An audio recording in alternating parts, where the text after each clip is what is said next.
Tania ogi nareko degaga besina. Diga kawalina. Dega kawalina. Iya. Bila mau gaming kalingay.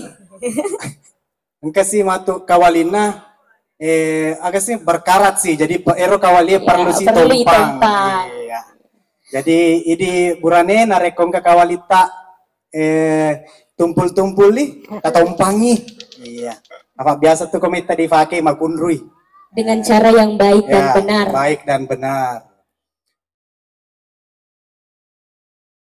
Jadi bagi teman-teman yang mau belajar matompang, silahkan disaksikan bagaimana kawali atau besi-besi itu dibersihkan. Ya, silahkan disaksikan bersama. Inilah prosesi matompang.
Iya, itulah tadi prosesi matompang atau biasa dikenal untuk pembersihan pusaka.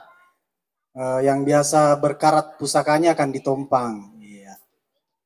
Jadi ini teman-teman yang tidak ada pusaka-pusakanya bisa dilihat itu adalah prosesi matompang supaya pusaka yang atau besi-besi itu tidak berkarat. Iya. Tunggu, tadi Kamar bilang yang tidak ada pusakanya. Kayaknya saya ingat di kutipan puisi Pak Dekan di malam pertama acara ini, beliau bilang, mungkin masih tak ingat juga. Apa itu? Tania. Tania Ogi Nareko Degaga Besina. Tiga kawalina. Dega Kawalina. Iya. Bila mau gamin kalingay. Kasi matu kawalina agak sih berkarat sih. Jadi ero kawalia perlu si tompang. Iya. Jadi ini burane narekong ke kawalita tumpul-tumpul nih katompangi. Iya. Apa biasa tuh komita dipakai makunrui. Dengan cara yang baik dan benar. Baik dan benar.